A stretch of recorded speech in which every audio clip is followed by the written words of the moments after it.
Good enough. They go south. And then they were changing. That's true, my So. and she's great. So by the time she's stuck there, I can't really do anything effective on it. Or I don't mess with it. Actually did. My grind time baseball when you say, so I didn't know where to go with all of them. They said, no. Yeah. I'll do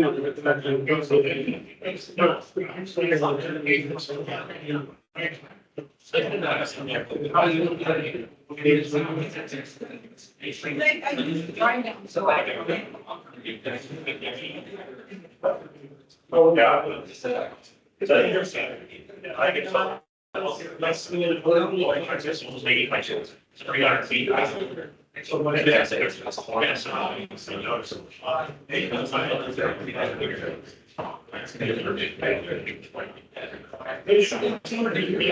that's when you get there. There's a game out there. Yeah. It's over. All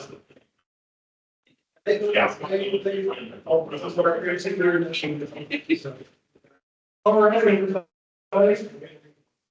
Yes, I didn't get her. Didn't got it. But shall we do her presentation? Yeah, I didn't see you. All right, so this is the beginning of the meeting of November, Southwest Missouri MSPE chapter 8. Thank you all for coming. We are recording this. We will send this out to our members that can't make it this far, or for some reason have projects that they want to ministry managers who wouldn't have time. I'm going to hand this off for Nick to run, because I've had a check over the summer, just in time to really make this difference. So I'm going to save you all and my throat from my chest. Yeah, that's what I mean. Oh, yeah, whatever. Oh, okay. So next time you need to say that. I'll stay over.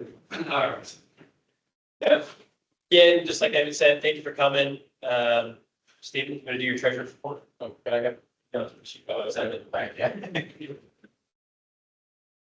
So, with it being November, first things first on that, the annual 990 N tax form was successfully electronically submitted. We got that taken care of. We did that on the 7th. With respect to the accounts balances, currently our funds are looking at our checking account at $10,357.54. Breaking that down, we have 1,114 for math counts, 1,000 in the bridge contest fund, 5,153 for scholarship funds. Still have 1,200 for the annual teacher grant funds, and then the general fund has 1,890. We do have one outstanding check that I just gave to Shadow. That's for the bridge kids for the bridge competition. So that's $272 there. With our CDs, they're together, they're at 4,902. All together, we are at 15,010. That's as of yesterday. That's all I have.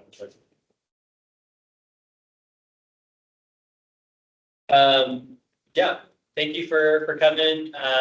Just a couple order of business items. I think last month we talked about we're updating our bylaws and constitution. Victoria, Jason, and we kind of heading that up. They've come up with a lot of good edits. We've actually received quite a bit of feedback from you all. That's great. We've kind of created, I think, the final draft of what that looks like right now. And so I believe Stephen and the officers, we're going to make that available starting again for the next month, so that in December we can kind of vote to ratify and everything like that. So I know some people were hoping to get that kind of figured out before next year. Yes, so when we do send it out, we'll send out two versions. One that has the red line, you'll see all the things that will change. And then we'll also send the second copy out, that's the complete version. No red lines or anything, it's the final version.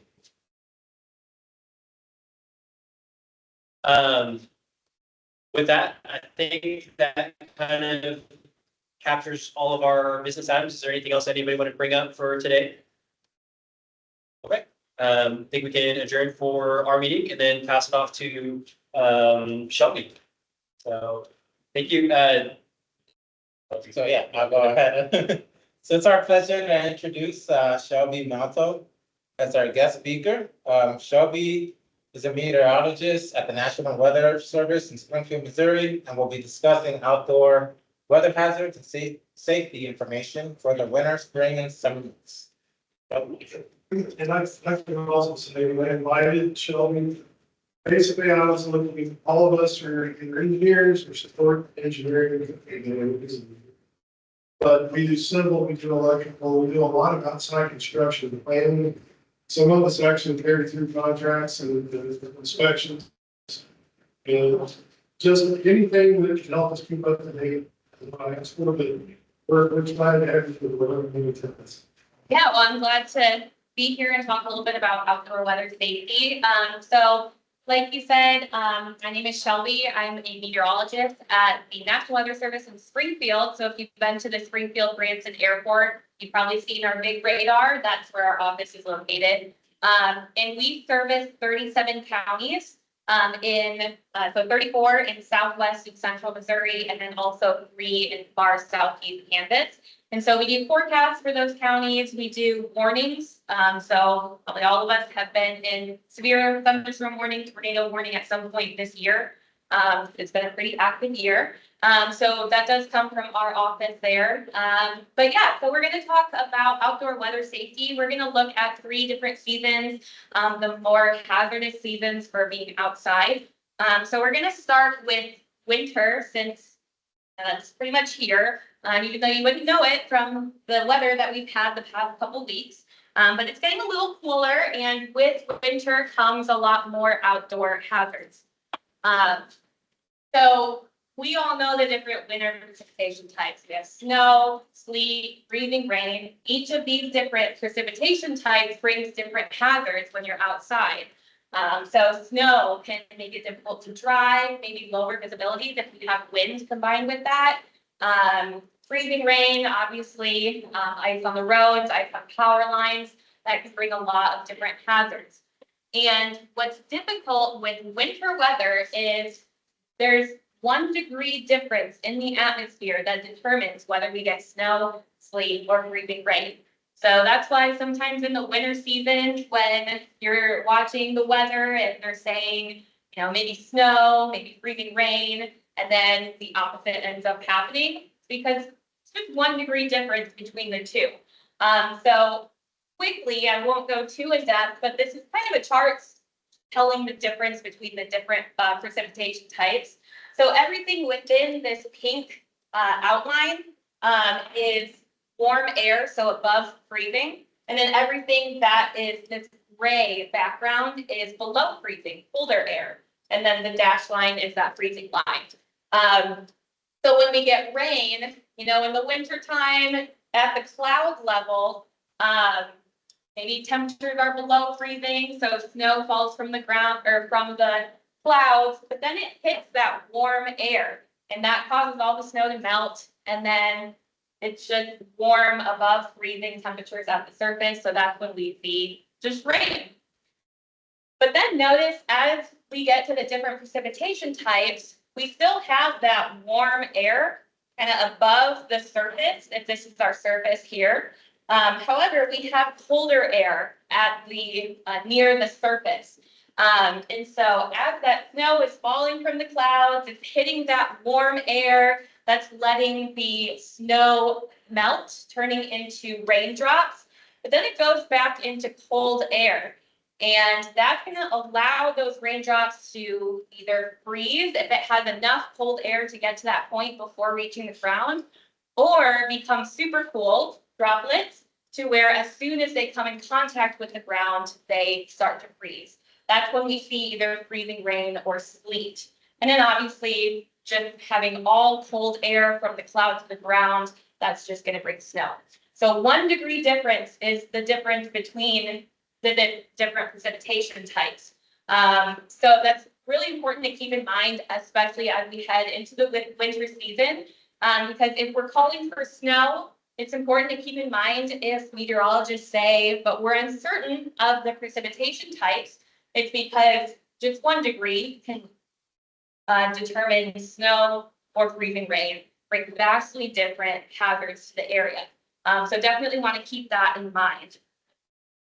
Also want to keep in mind flash freezes. So a flash freeze is essentially when snow or moisture falls on the pavement and it creates a wet pavement. And then as soon as it falls onto the pavement, now the ground is wet, and then we get a cold front coming through. Now temperatures are rapidly falling. And as that's happening, all of the moisture that's on the pavement or on the ground, that is freezing. So that's causing the flash freeze, or that's causing the flash freeze. So this is another major hazard that we see during the winter months that maybe people don't really notice, because as the snow is falling, temperatures are above normal. So you don't really think much of it. But then that cold front comes through, rapidly drops the temperatures, and we get those frozen grounds. So you might hear the term flash freeze spoken by meteorologists, if that's what is possible. So definitely want to keep that in mind as well. So us at the National Weather Service, we are the ones who are issuing our winter weather products. So that includes winter weather advisories, winter storm watches, winter storm warnings. So a winter weather advisory, we're essentially saying, you know, winter weather is coming. It's not too, it doesn't look too impactful, but you still need to use caution because you can still expect disruption. Generally, we issue these for anywhere between 2 to 4 inches of snow. However, we do what's called impact-based warnings. So although we have that 2 to 4 inches of snowfall criteria, if we're noticing that we're expecting winter weather, say just 1 inch of snow, but we're expecting it when we know rush hour is going to happen, or people are traveling for the holidays, or maybe something's occurring and a bunch of workers are tending to whatever's going on outside. We're going to take those impacts into mind, and maybe that will help us issue that advisory out, even though we aren't technically hitting that 2 to 4 inch criteria. So that's winter weather advisory. Just heads up, use caution. Winter storm watches, we're going to issue those when we're noticing that warning criteria is expected or very possible. Essentially, that's the time you want to prepare before that warning comes to play. And then winter storm warning, that's when action has to be taken. Generally, we issue these, again, 5 inches or more of snow. Also, maybe a combination of sleet or freezing rain. But generally, those are the more hazardous conditions are when we issue the warnings. This is our winter storm warning criteria. Again, 5 inches of snowfall, pretty much for the entire area. Most of Missouri into Kansas, parts of Illinois as well. So that's our starting point. But again, we'll keep in mind the impacts and then maybe pull the trigger a little bit earlier. Now, ice storm warnings. So we'll issue these when a 1/4 inch of ice accumulation on round objects is expected. So round objects like power lines. Has anybody worked on power lines at all in here? Yeah, okay. So the hazards that ice can affect power lines there. So typically we'll issue that when a 1/4 of ice is expected. We're going to see a lot more impacts as we get closer to that 1/2 inch of ice on trees or power lines there, especially if they are accompanied with winds. So we'll see a lot more power lines impacted, a lot more power outages across the area. The roads become extremely hazardous to drive. But when we issue those ice storm warnings, typically, we'll write up a little blurb and say, you know, how much ice has already, is already being observed, how much more we're expecting, things like that. Just to give more of a heads up on that hazard